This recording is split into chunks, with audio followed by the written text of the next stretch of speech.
திமுக அரசின் சட்ட ஒழுங்கை கண்டித்து நாம் தமிழர் கட்சியின் சார்பாக ஆர்ப்பாட்டம் நடைபெறுவதை திமுக அரசு, அடிமைத்தன அரசு இன்று அவர்களை அடக்குமுறை செய்து அந்த போராட்டத்தை நடைபெற விடாமல் கைது செய்து அழைத்து சென்று கொண்டிருக்கிறார்கள்.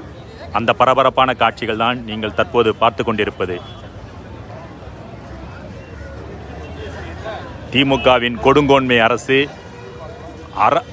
அறவழியில் போராட நினைத்த நாம் தமிழர் கட்சி தொண்டர்களை கைது செய்து அழைத்து சென்று கொண்டிருக்கிறார்கள்.